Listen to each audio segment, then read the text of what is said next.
बाकी सांसद पूछते हैं, पूरे देश के सांसद जब बैठते हैं कि भाई ऐसा क्या है पश्चिम उत्तर प्रदेश हरियाणा कि कोई बात हो सड़क पर खड़े मिलो तुम, ऐसी क्या बात है। मैं कहा भाई हम ही हैं, किसान और है कौन, बाकी तो रियासी है, मजदूर हैं, कहाँ इनसे और कौन पूछ रहा है। मैं रिया मतलब आप इसको प्रजा मान सकते हैं या कहिए कि उनके जाटों के मजदूर हैं, वो किसान हैं, बाकी सब मजदूर या बहुत छोटे काम करने वाले हैं।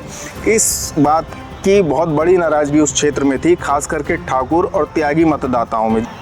नमस्कार दोस्तों, मैं सचिन सिंह गौर आपका अपने यूट्यूब मंच पे स्वागत करता हूं। इस समय जो एक विवाद जो सबसे ज़्यादा चल रहा है और बहुत इंटरेस्टिंग भी है, वो है संगीत सोम और संजीव बालियान का विवाद। संजीव बालियान आरोप लगा रहे हैं कि संगीत सोम के कारण मैं मुजफ्फरनगर की सीट हार गया हूं। लेकिन सच क्या है ये जानना बहुत ज़रूरी है। अच्छा, वैसे संगीत सोम ने भी आरोप लगाया था कि संजीव बालियान ने मुझको हरवाया था सरधना में। अब इसमें सच कितना है ये तो नहीं पता, लेकिन हम अगर अभी की बात करें जो मुजफ्फरनगर सीट पर हार हुई है संजीव बालियान की, तो वो किस कारण से हुई है ये जानने का प्रयास करते हैं। असल में संजीव बालियान का मानना है कि संगीत सोम के कारण यहाँ पर हार हुई है और राजपूतों ने उनको वोट नहीं दिए हैं।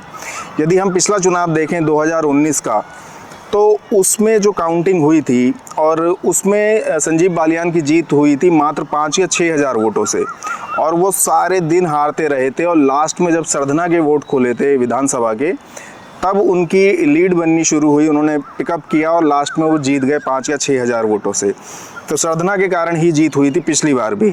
और जहाँ तक इस बार की बात है, तो इस बार अगर जो 5 विधानसभाएं हैं उनमें अगर हम सरधना विधानसभा की बात करें, तो वहाँ पर हरेंद्र मलिक और बालियान के वोट जो हैं बराबर रहे हैं, बल्कि 45 वोट हरेंद्र मलिक के ज़्यादा रहे हैं। और यही कहना है संजीव बालियान का कि मैं सरधना के कारण हार गया हूँ। लेकिन ये सत्य तो है, लेकिन ये अर्ध सत्य है। सत्य इस तरह से है कि राजपूतों ने या कहिए सोम चौबीसी में एक ज़बरदस्त विरोध था संजीव बालियान का। लेकिन जब वोटिंग हुई तो उसमें जो राजपूत थे वो 3 भागों में बट गए वहाँ के। एक तो वो जिन्होंने बीजेपी को वोट दिया, एक वो जिन्होंने बीजेपी के अगेंस्ट जाकर के सपा को वोट दिया, और तीसरे वो जो कि बीजेपी से नाराज़ थे लेकिन सपा को भी वोट नहीं देना चाहते थे, तो उन्होंने वोट ही नहीं दिया। इसलिए पहला तो जो ये हमारे सामने जो परिणाम सामने आया वो ये आया कि सरधना विधानसभा में वोटिंग परसेंटेज कम रहा, और ख़ास करके राजपूतों का वोटिंग परसेंटेज काफ़ी कम रहा। और जो दूसरा वोटिंग परसेंटेज कम रहा और जो वोट नहीं पड़े वो बेसिकली बीजेपी के ही वोट थे और संजीव बालियान के ही वोट थे, तो वो नुकसान संजीव बालियान को हुआ। और जो एंटी वोट गए, जो सपा में वोट गए, वो डबल नुकसान हुआ, क्योंकि यहाँ से कट हुआ उनका और उधर प्लस हुआ सपा में। तो कुल मिलाकर के एक अच्छा खासा नुकसान हुआ। 24,000 वोटों से संजीव बालियान की हार हुई।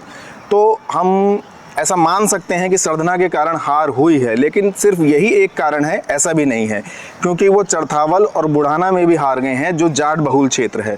अच्छा, राजपूतों में तो नाराज़गी थी ही, राजपूतों ने वोट भी नहीं दिए और एंटी वोट भी करे हैं संजीव बालियान के, लेकिन दूसरी जातियों में भी ऐसा ही हुआ। जैसे त्यागियों ने भी वोट नहीं दिए।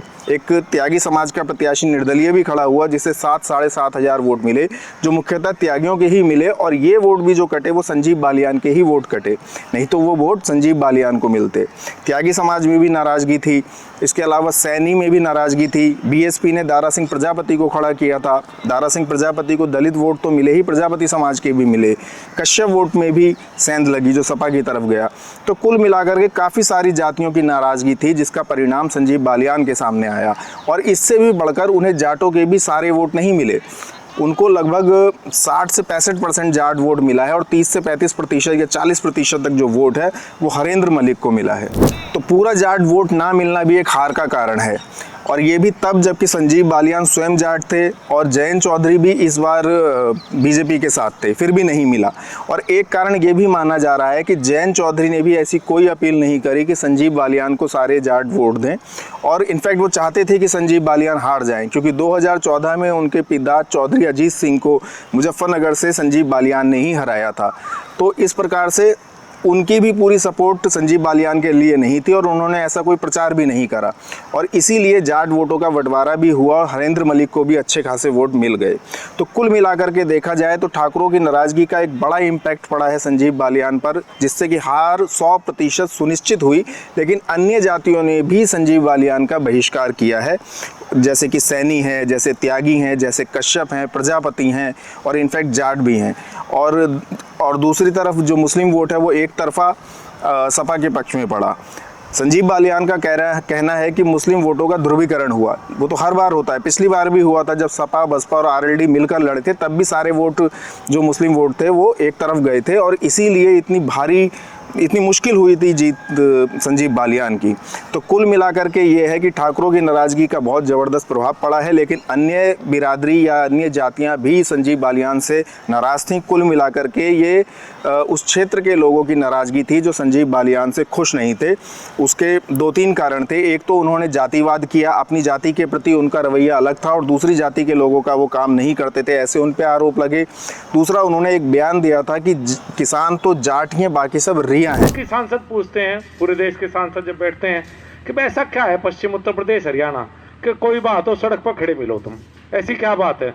मैं कहा भाई हम ही हैं, किसान और है कौन, बाकी तो रियासी है, मजदूर हैं, कहाँ इनसे और कौन पूछ रहा है इन्हें?